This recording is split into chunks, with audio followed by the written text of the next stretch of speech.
Everybody, I'm Rick DiClemente. Welcome to Astrology Unplugged. And tonight we're getting back to some astrology because I said we're going to do all kinds of topics. And tonight things have been piling up, and we're going to get back to what the planets are doing, what I think they're doing. And it's a very difficult subject because they're very complex right now. This is Astrology Unplugged. If you want to join us any Thursday night live, you just go to my website, starself.com/unplugged. That will give you the link. And of course, most of you watching this now on replay on YouTube, where this is number, I think, 93. This is number 93. Okay. Tonight we're going to talk about where the planets are and what they're doing, and it's very challenging. I used to not have much difficulty with this, but with the addition of Eris and something else is going on, I don't know what it is. Maybe we can dig it out. Next week I'm going to go to first time open microphone. We're going to come on next week and you're going to do the talking. And if you don't talk, then I'll open up your charts and we'll talk about what's going on in your charts. It's going to be open mic because we talk about a lot of subjects, from regression to hypnosis to tarot to spirits to mediumship, all the different wonderful guests we've had on. We're going to open the microphones up with no given agenda. On the 13th of this month, we will be revisited by the ghost of Stephen Copeland. So he will be back with us, the wonderful regressive hypnotist out of Iowa. He's in his final days right now traveling. That doesn't sound right. He's traveling. This is the final days of his trip. I asked a woman once in my office. I saw in her chart that two ladies came to my office, and they'd like to come in pairs. And I saw in the one woman's chart it was a good time to redo her will and redo her finances. And I didn't say it right. And I said, are you reworking your will? And she said, yeah. And I said, good. She went, ah! I said, that's not what I meant. What I meant was it's a real good time to recalibrate all the money you're leaving behind and all that. So next week we'll get into open mic, and then we'll have Stephen come back with us. His new book is out. His second part 2 book of the book that he does about lives in between lives, very much like the work that Michael Newton did. Now, tonight, I'm going to try to do something, and I'm going to rewind a little bit so that I think you understand. A lot of the work that I'm going to do tonight is based upon this Bible. This is the Bible of astrology. This is possibly the greatest astrology book ever written. In one way, it's kind of a very thick reference. Richard Tarnus's Cosmos and Psyche took him 30 years to write. Now, what Richard did is he took Saturn, Uranus, Neptune, Pluto, and he only dealt with squares, oppositions, conjunctions. And he went back through history up till now and explained why everything happened. What I'm trying to tell you is it's unbelievable how people are walking through this world without the major chapter open in their book. Astrology is not just, hey, she's cute, I'm an Aries, let me date her, she's a Gemini. That's the junk. This shows, you read this book, there is no doubt in your mind of the validity. And then what made me go to his book tonight is the fact that Saturn and Pluto are about to conjunct each other. And I knew he'd written 88 pages. 88 pages. He's very erudite, very academic.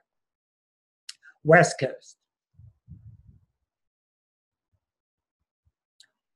He is an expert at explaining the archetypal energies of these planets.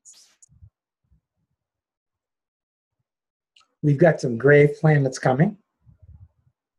We've got some good, bad, and ugly planets coming. So let's get to work. and then I'll show you how he comes into play. The first thing I'm going to show you is this. I want you to, I can't take things for granted, so I want you to understand this image here. Just the pure zodiac. There are two schools of thought. One is what happens when a planet is going through the zodiac. When a planet's going through a zodiac, there's an eclipse coming in the sign of Leo. We just had an eclipse where the sun was here and the moon was there. These are planets related to the zodiac or to themselves. Planets relating to themselves or to the zodiac. This has nothing to do with your chart. You've got to get this straight. There are a lot of things you got to get straight in astrology to follow Unplugged, but you got to get this straight. A planet versus your chart, a planet versus Trump's chart, a planet versus everybody in the world, they're three different things. So the fact that Pluto is going through Capricorn, it's 2008, right now it's in the middle, it'll come out 2023. That is for everybody on the Earth because the Earth is in the middle. Everybody. Everybody on the planet is experiencing the Pluto in Capricorn era. What it's doing to your chart's a different story. You may not have any planets in Capricorn. But then what I do, and it's not a panacea, but I work with a grid, just like the compass. I work with, if there's nothing here, is there something across in Cancer?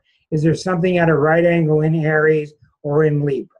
Now, Pluto is just as effective affecting a planet over in Pisces, affecting a planet in Taurus, but you got to draw the line somewhere, and I'd be talking forever. As a matter of fact, when Pluto or any planet is affecting something 2 signs away, 4 signs away, that's rather harmonious. So I don't really need to talk about it that much because it's rather harmonious.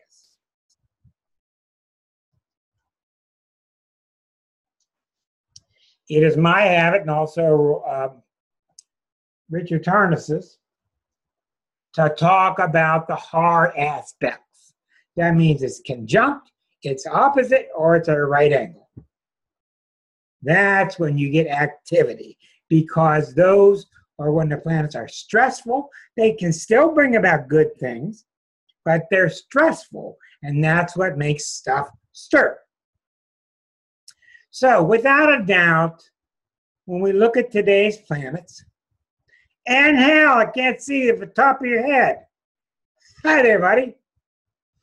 I like saying Angel instead of angel. Okay, here's today's planets. No, that's not it. That's it. This is where the planets are right now. Okay. No, 2044. That's when Pluto's.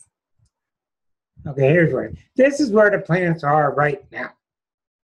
Pluto has gone 19 degrees through the sign of Capricorn.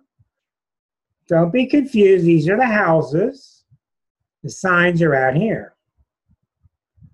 So Pluto's gone 2/3 of the way through Capricorn from 2008 to 2023. The moon goes around once a month. The Earth is in the middle. The moon goes around once a month. Mercury, 90 days. It's in retrograde. And the weird thing about right now, what's really weird, is not that all these retrogrades are happening, but the fact that Mars is retrograde and Mercury. These are very rare.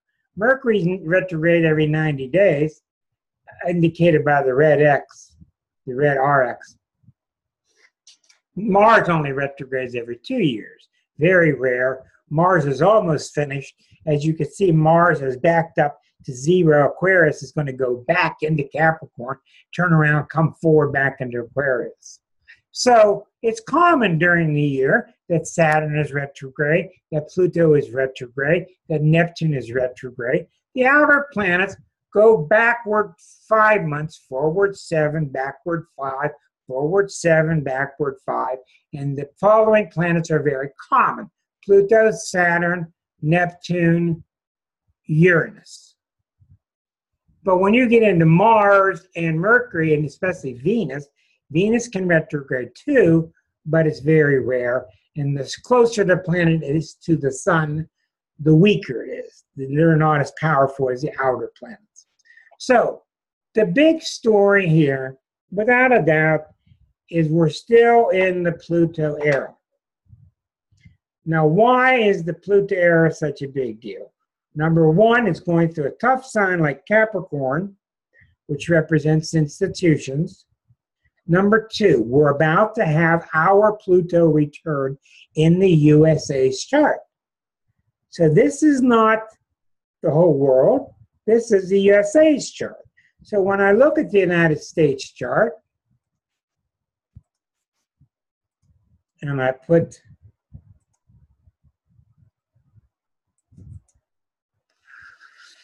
let me see here. When I put the tri-wheel here, okay.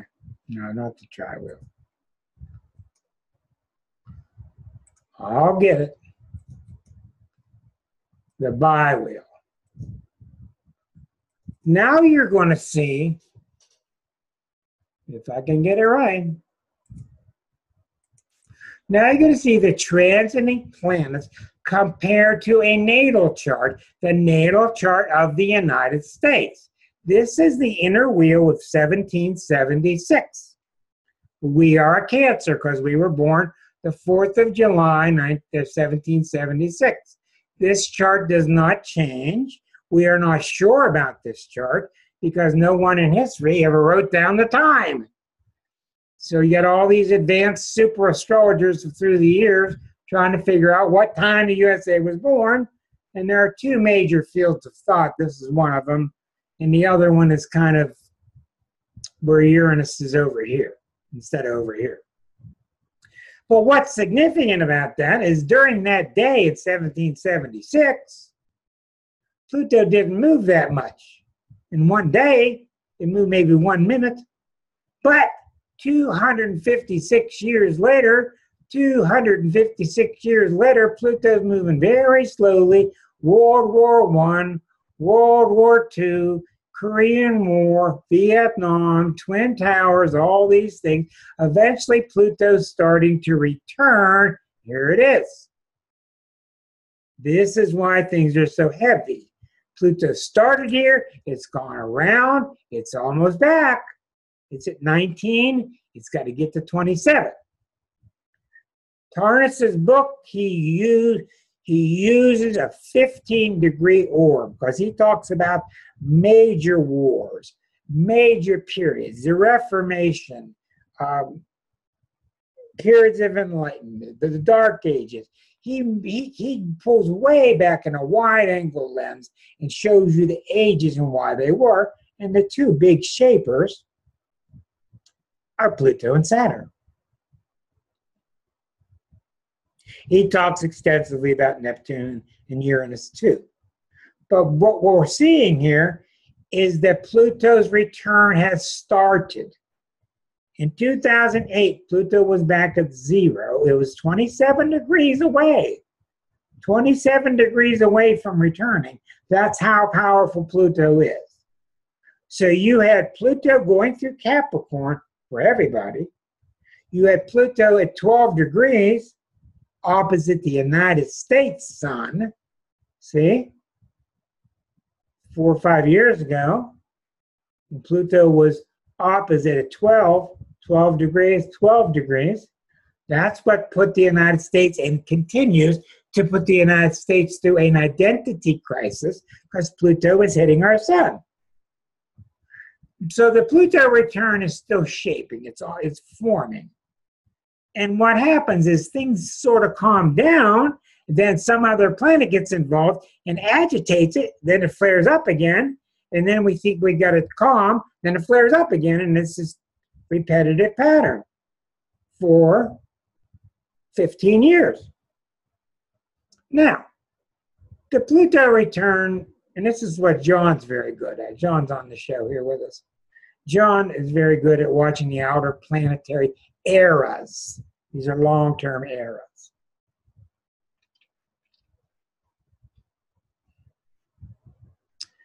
I don't need to go into a long discussion about this because you're all aware of it, and a lot of you are very good writers.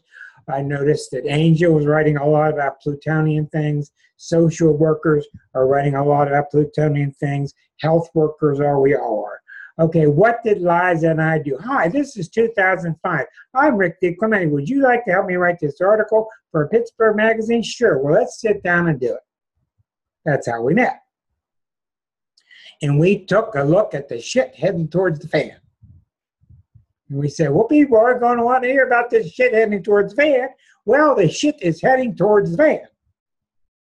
And that's the hard job of an astrologer, is saying what you see, not what people want to hear, but saying what you want to see, but saying it in words that don't scare people too bad.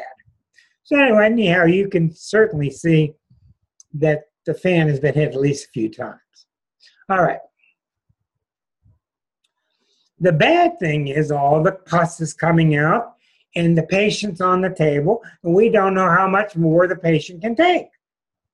You got 900 cancer surgeons cutting out all these parts, but they're trying to keep the patient alive. At the same time, the United States has Pluto opposite the sun, identity crisis. What are we finding? We're finding that we've rested on a lot of laurels and we've rested on a lot of conceptions, which is really not true. So the way you succeed during a Pluto time, besides being courageous, is you are honest. Well, we can see part of the country is honestly facing itself. The other part's looking for somebody to shoot, and they don't want to be honest. In America, love it or leave it. Okay, I'm going to get off of that. The second side is a very wonderful side of Pluto, where cleansing takes place.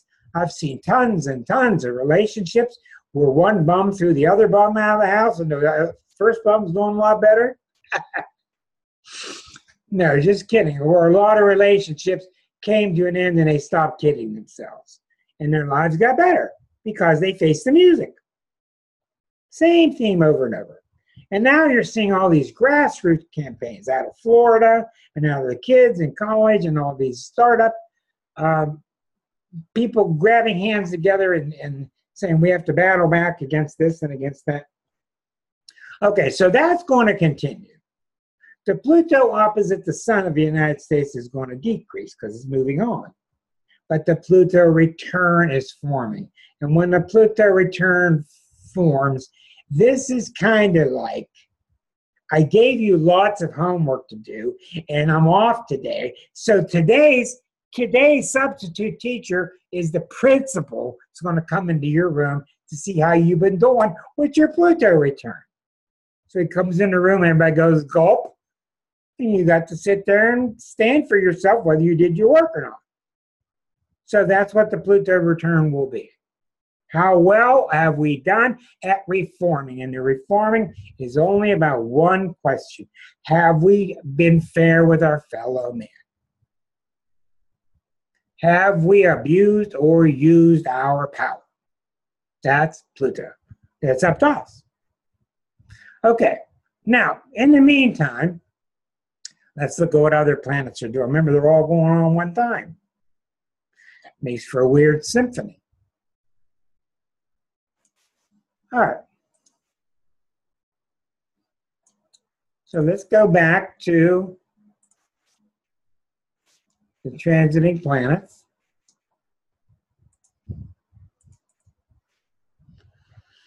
Okay, so we see as of today that Pluto is 2/3 through. Now, what else is happening now? We're not going to pay attention to the other fast-moving planets because they're transitory. Neptune is by itself down in the very middle of Pisces. It was very largely affected for about 6 years because it traveled with Chiron. These two traveled about 5-6 years together back in early Pisces. And when they did, they're kind of good bedfellows because Chiron is Virgoic.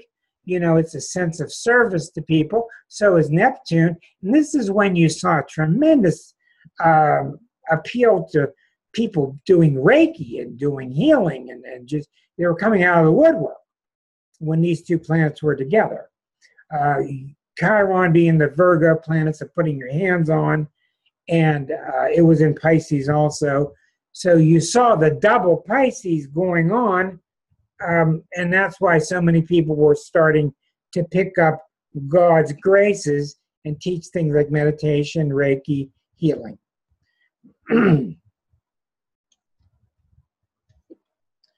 Do not ever underestimate Neptune.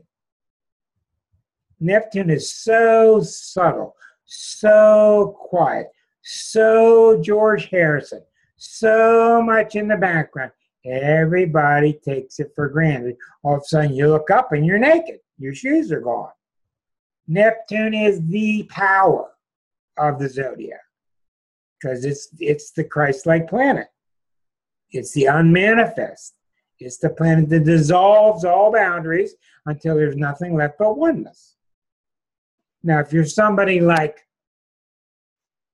Sigmund, you don't have a problem at all. He loves Neptune. He lives in a very Neptune world. He meditates all the time. He teaches meditation. So Neptune is the wonderful planet. But if you're a guy busting your ass at New York City Stock Exchange and all your money's going through your fingers, you're freaking out because Neptune won't support you financially. Neptune will not support you so you can get ahead because you can't possibly get ahead when you're equal. Neptune will not support unreality. And it's funny how people think Neptune is the planet of illusion. It's the planet of unreality. What happens here stays here, that kind of stuff. Not the planet of unreality, it's the planet of reality. The real reality, which is the oneness. So, don't get forlorn. Neptune is very strong now. It's going to stay very strong for at least another 10 years in Pisces. It's giving us great faith. It's giving us intuition. But it's strong now because Chiron has left it alone. And I wrote about that when Chiron separated from it. Because Chiron will bug you to get down to earth and do something. Do something productive. Well, Neptune could care less if you're productive. Neptune doesn't understand productive. Neptune understands when you're one or when you're not. So the Neptune is strong, and she is the main reason that we've had such great success spiritually. Doubled up by the fact that she was traveling with Chiron. Okay. Now, what is she doing to your chart? That's a different story. I've written articles about how she's had such wonderful impact on the Virgos. She's been in Pisces, which is opposite Virgo. And Virgo is all about productive. And Neptune has been over there in Pisces saying, you don't have to be, you don't have to be, you don't have to be, you don't have to be. Sit back, relax. Relax. You don't have to plan your sex life. Relax. Go on vacation. You don't have to plan your sex life. Relax. You have to beat Virgos over the head till they finally realize it's okay to relax and not call myself a bum. So I've seen tremendous progress with not with Pisces, but with Virgo people because they've gotten that allowance, that permission from the planets that they can relax. So Neptune has been really strong and wonderful through this time. And I've told you very clearly how this seesaw is going on with the Pluto and all the destruction, and at the same time going up is all the spiritual growth. That's what Neptune's been doing. Somewhat along with Jupiter. Okay. Now we got so many stories here, and they're all so crazy different. And we got a community miracle center coming out of Texas. Look, she's down there peeping at us, Kim. Hi, Kim. Nice to have you. Okay. Now, I cannot express to you how weird this is, how unbelievable this is. All right? All right. Now, hear a lot of crazy stuff from NASA, from astronomers, and they talk about new planets and all. Well, we did find a new planet, and it's not really a planet, but it's acting like a planet, so we call it a planet. And they argued about her name for about 15 years, and her name is Eris. And she is around here. And she travels very, very slowly. And she takes about 540 years to go around the circle. You're not going to believe this story. It's unbelievable that God's got such a sense of humor. Okay, Eris is discord. She's pissed off. She wants to be counted. There's a long mythology about her. She's been ignored. She will not have it. Me too, me too, me too. What about me? I'm not being discounted again. This is where it's coming from. This is where the rebirth of the feminine is coming from her. And she's a butt kicker. Now, for thousands of years, she's been going through the zodiac. We didn't know she was there. Astrologers, 50, 100 years ago, 50, 80 years ago, astrologers suspected that she was there, and they called her Trans-Pluto. They didn't have a name. They never saw it, but they could tell by the pull, the gravitational pull, that something was out there in Aries. Eris spends 120 years in the sign of Aries. Eris entered Aries in 1921.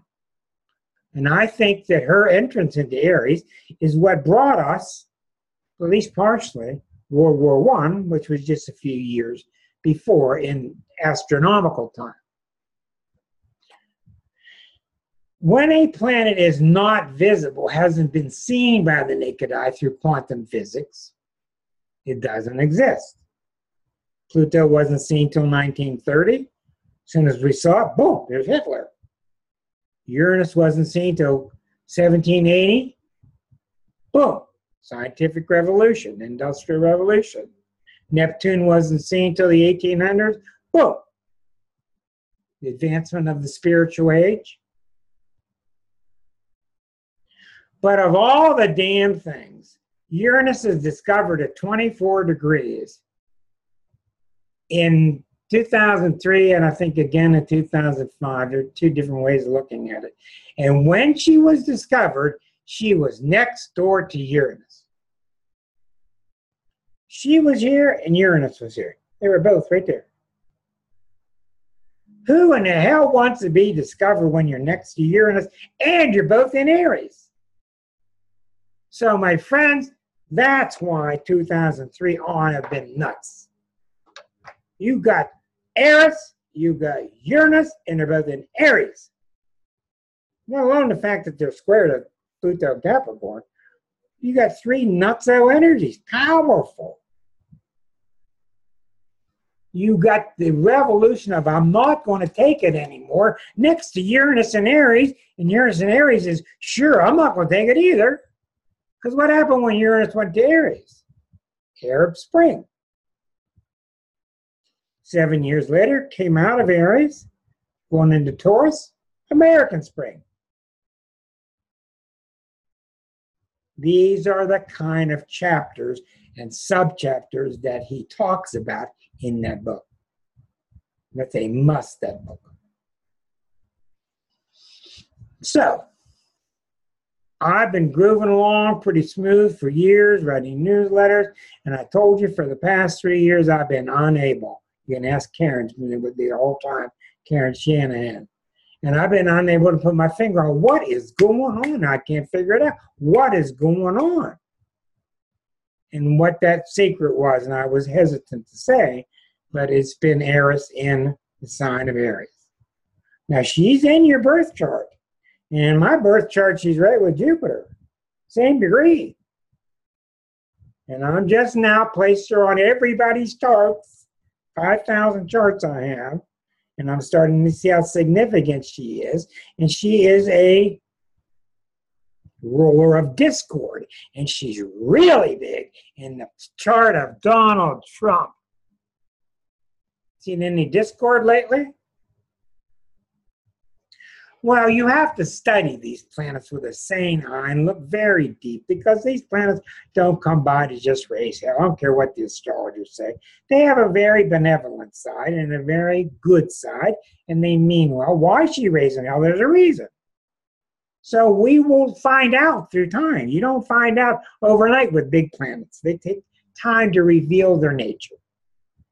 So this discord is going on at the same time that Pluto is opposite the Sun, that the Pluto return is happening, let alone the fact that it was found and discovered next to Uranus. Thank God they're starting to separate. I don't care where they go. They just separate. These two bad kids in the class, just separate them. All right. Meanwhile, May 1st, Uranus has spent 7 long years in the sign of Aries, went into Taurus. Since May 1st, just recently. I'm just starting to get letters from people, and because Taurus people, planets hit them, but the event doesn't happen until later, because Taurus has an unconscious block against things happening quickly. They can't handle things happening rapidly. They want it to come about gradually. Signs like Sag, Pisces, Aries, Leo, they can handle things quickly, promptly, fine. Other signs can't. So we're seeing things like betting. Sports betting is now legal across the country. Uranus frees things up. Taurus is money. Taurus is value. Taurus, and everybody's running around. Oh my God, my life is saved. I get to bet on sports. Okay, they think that that's going to turn them around. But I told you when this started what it really meant, and I think I was right, and I think we're seeing it. What Uranus in Taurus is doing. Taurus is mislabeled. Taurus is labeled as the money planet, the planet of values. And it is, but they don't go deep enough, I believe. Taurus is the planet of self-worth. Now you stop for a second, get out of your little drama, think about the people around you. Think about the local news, think about your families, think about yourself, think about grandma, your mother, your dad. What's happening is people are not going to be affected anymore by what you think in terms of how I feel about my self-worth.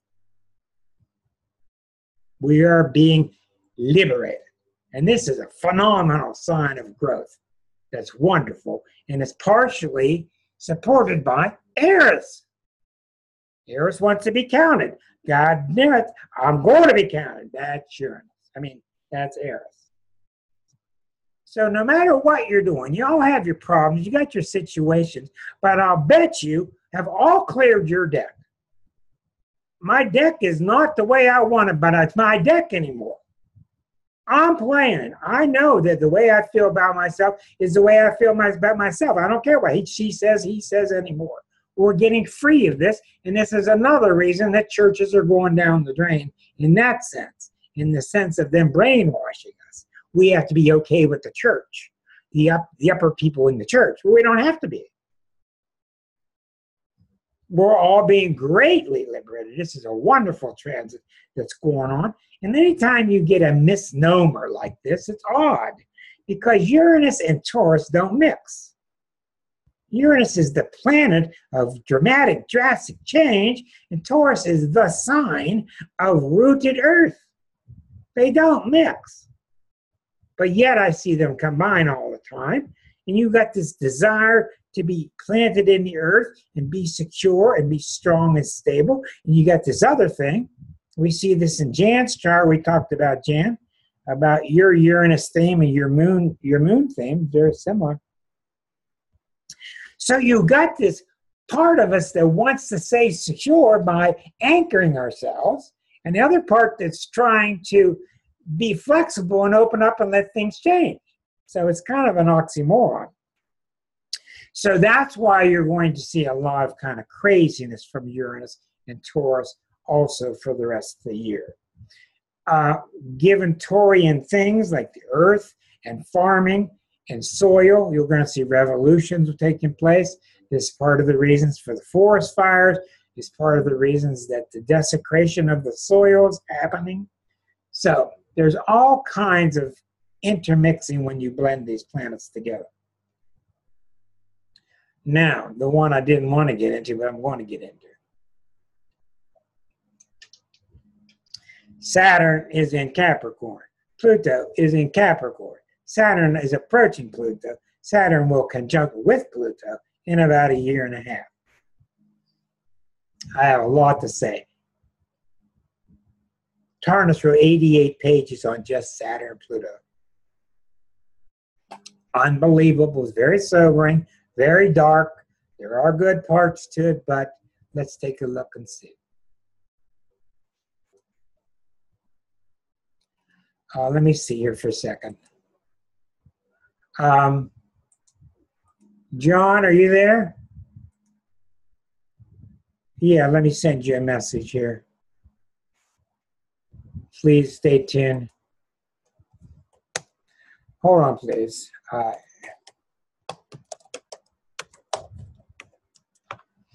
If you could take care of that for me, all right? All right. So what we're looking at in the charts, we're going to animate this chart. It's not going to do it for us. Okay, let's try this.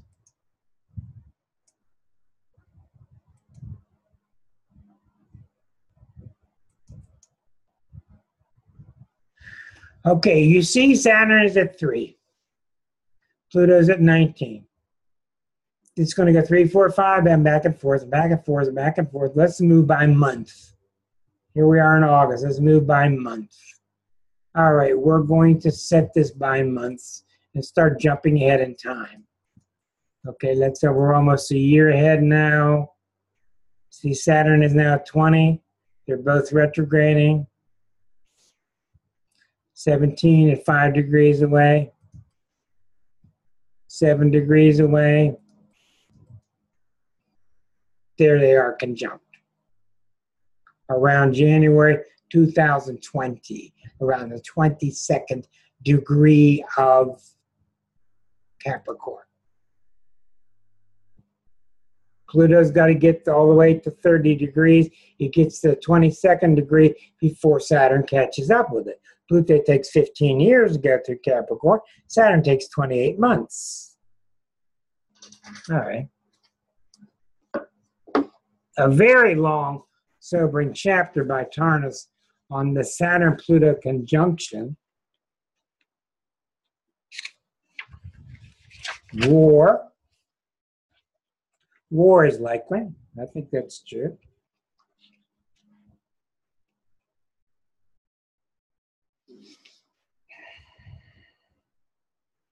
Saturn-Pluto events.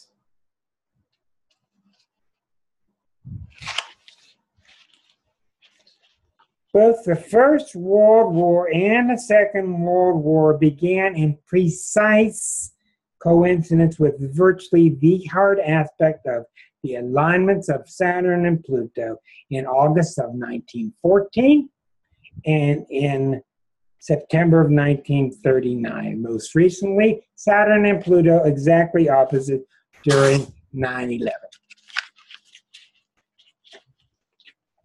He goes into great detail. I don't want to scare you. It is scary stuff. We're going to have some dark things happen. Now, she's still getting over a cold. That's Uma. There's going to be a good side to it. Bless you, honey. Saturn in Capricorn, Pluto in Capricorn. These are the two taskmasters in the hardest sign of the zodiac there is.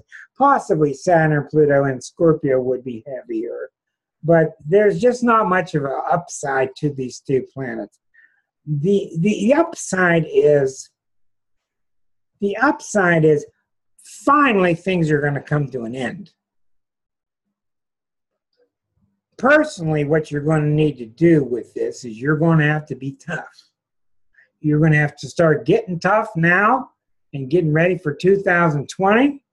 because if you're sitting back burning incense waiting for a miracle to land in your lap, it ain't going to happen in 2020. The good side of it is going to come to resolution. The bad side is it'll probably come through war. Now, we can all look at the wars of 1917, 1941, and we can all see the good side after it passed by. But I think this is also going to definitely coincide with the climate warming. Look what you're seeing, 2018. So I don't have to mix my words here. It's a dire time. It's a coming, and we need to, the more we wise up and face things, the better off we'll be. And vice versa. Now, when Saturn passes by Pluto in 2020, comes back in retrogrades, it comes back again in 2021, all that's going to happen. And once it finally separates, Pluto returns, 2023. This is all going to be blended together. So you're definitely seeing the end of a culture. The end of a culture, and hopefully the beginning of a brand new one. And it's really up to us. I'm not going to talk about the last time they conjuncted because it's all in the book. He describes exactly every little bit about it. So I really recommend you get Cosmos and Psyche. Not to read, it's more of a reference book, but it's mind-blowing. Okay? And Liza and I were talking about this at supper tonight. It's a very simple story. Saturn and Pluto report upon our ability to get along with our brother man. Dude. Can we get along or not? Well, in some schools, if you're not getting along, eventually the principal walks in, does something about it. That's Saturn and Pluto. Now, if you are getting along and the principal comes in, you'll probably come in and pass out stickers or awards. Okay, so it ain't a pretty scene, but that's what's going on. Back to the charts.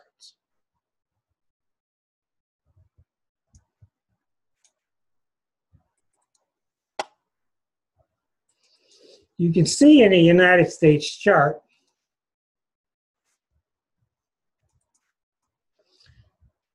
in the United States chart, what's been so, and it's one of the main reasons I use this chart, the people who use the other chart like it better, the other one, because it's more in tune with 9/11. In the other chart, Saturn and Pluto are right across the ascendant during 9/11. One was here, one planet was here, one planet was here. The reason I like this chart is Neptune was on this midheaven and it was on this moon, Neptune, when we were lied to about WMD. Weapons of mass destruction, chemicals, lies, deception. And when you look at the clown car of the 2016 election and the 2012 election, Neptune was right here. Neptune was at 8 degrees. 8 degrees squares the ascendant at 8 degrees. So we've been going through this long period of deception. Like sometimes the cloud's going to lift and we're all going to see what kind of cult have we been in. That's common when Neptune makes its way out. That's common.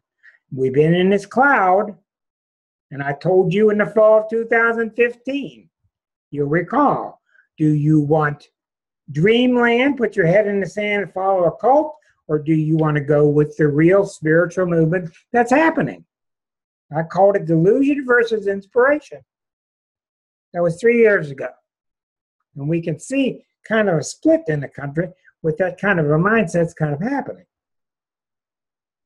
So you've got heavy Pluto stuff going on. You've got Eris stuff going on very heavily.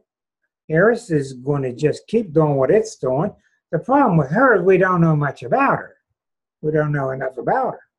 But she, from my readings of her in mythology, she's very headstrong. She wants what she wants. She seems to be really interestingly the ruler of Libra, or a ruler of Libra. And I thought that made a lot of sense, and the book made a good argument, because she's all about Communication goes back and forth between me, and you are heard and I am heard, and it's heard and it's fair. Those are Libra qualities. Heavy debate. Libra's not always smooth. Let's have little cigars, little pipe tobacco, and have a little chat. It's not always smooth. Libras can stir up very intense argument and debate. Wonderful debate, healthy. So we see Eris is definitely Libran, but it's a higher octave of Libra. It's not the Venusian level of Libra. So you're going to see, and you're starting to see it now with all the PC out there. Try to get away with any argument anywhere with anybody without being PC. You're just not going to do it. You can't even get a word out. This is not pickiness. This is because we've been so flim-flam in the past. We've been so lackadaisical, watching every word. The kids in college now, they don't want to be a his or a her. They want different kind of pronouns. I mean, everything is changing. Everything is changing. So we can see, and I think we'll bring this section to an end. The really interesting thing about this, we can see how last week's discussion about surrender fuses perfectly, and of course in miracle kind of sense, surrender and forgiveness and getting in line with God's will. We can see how that's the missing piece. You sit there and look at Saturn and Pluto and you go, oh my, what's going on? And when you start to check that in and you put that module in with the rest of the humankind, and you realize that humans have just met each other. We've just met. We used to be foreign stories. Bob Hope goes on the road to Cambodia, way over there. Now we're a click away. I'm doing readings. There's a guy on my screen from Taiwan. I'm reading for a guy in Tasmania. We're all close now. We're intermixing.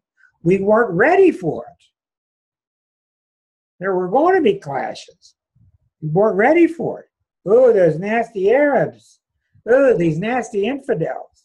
So what I'm trying to say, long story short, is if we were going to get through this, we're going to get through it by surrender. And what do I mean by surrender? I mean, call upon your compassion. Call upon your compassion. Give everybody a chance. Give everybody a voice. And I think that that's the way through it. So I'm going to say goodbye to our YouTubers. Thank you for joining us. Every Thursday night, 8 o'clock next week is open mic. We'll be just talking about whatever we want to talk about. And for now, we thank you, and we'll talk amongst ourselves. Bye-bye.